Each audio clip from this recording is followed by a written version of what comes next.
Most people think composure is personality. You're either calm or you're not. Born confident, born emotional. Born weak under pressure, wrong. Composure is a trained skill, a physiological skill. Which means when pressure hits, the winner is not the smartest person in the room. It's the person whose nervous system doesn't hijack their brain. That's why average people say stupid things in important moments. Job interviews, salary negotiations, client calls, arguments, high-stakes meetings. You don't choke because you lack information. You choke because stress narrows your thinking. Your mouth speeds up. Your breathing gets shallow.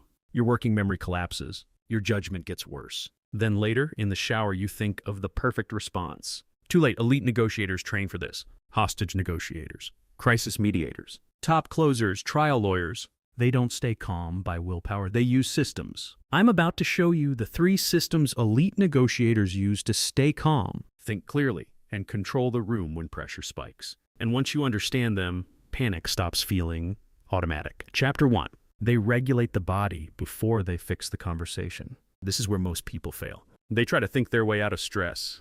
Idiot move. When your nervous system is activated, your cognition gets worse. Your body is not waiting for your brilliant logic. It is preparing for threat. Faster heart rate, tunnel vision, reduced fine thinking, shorter temper. Stress researchers have shown that acute stress changes attention, memory, and decision quality. So negotiators don't start with arguments. They start with regulation. Breathing, not relaxing, regulation. One of the simplest tools is controlled exhale breathing. Longer exhales signal safety to the body. That downshifts arousal. You can't always control the room. You can control your respiratory pattern. This is why trained negotiators slow down on purpose before responding. Pause, exhale, speak lower. They're not being dramatic. They're buying back brain function. And here's the part most people miss. Calm is contagious. Emotions spread socially. Psychologists call this emotional contagion. If you speed up, the room speeds up. If you stay measured, other people often start matching your pace. So your regulation is not just self-control, it's room control. Average people mirror chaos. Negotiators impose tempo. That's a completely different game. But here's the problem, though. Even if your body is calm, you can still lose the conversation. Why? Because pressure makes people argue the wrong thing. Which leads to the second system, Chapter 2. They control the frame, not just the facts. Average people think pressure conversations are about facts. So they bring more facts, more proof, more explanations, more talking. Wrong. Most high-stakes conversations break down because of frame conflict. What are we actually deciding? What standard are we using? What problem are we solving first? Negotiators know this. So when tension rises, they don't just defend their position. They reset the frame. Let's say a client says, "Your price is too high." Average response, justify price for 5 minutes. Negotiator response, compared to what outcome? Different move. They shift from price to value, from cost to risk, from emotion to criteria. This is why elite negotiators sound calm even when challenged. They are not trapped in your framing. They choose the battlefield. This shows up in hostage negotiation too. The goal is not win the argument. The goal is stabilize the interaction.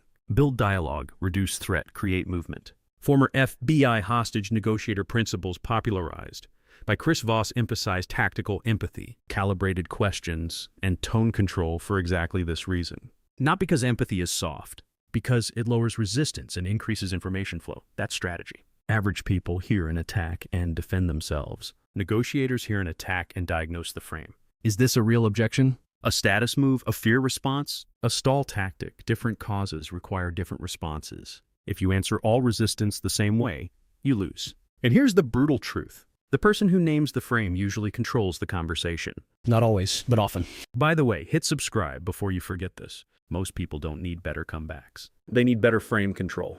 But here's the thing though. Frame control alone still isn't enough. Because under pressure, people lie to themselves. They misread the room. They assume motives. They react to stories in their head, which leads to the final system. Chapter 3, they separate observation from interpretation. This is the elite move, and almost nobody does it. Something happens in a negotiation. The other person crosses their arms and says, "I'm not convinced." Average brain instantly creates a story. They disrespect me. They're impossible. This deal is dead. Maybe, or maybe they're confused. Maybe they're cautious. Maybe they need internal approval. Maybe they just hate making quick decisions. Negotiators are trained to separate what they observed from what they inferred. Observed. They crossed their arms, slowed speech, and asked for specifics. Interpretation. They're hostile. That second part might be wrong, and bad interpretation creates bad response.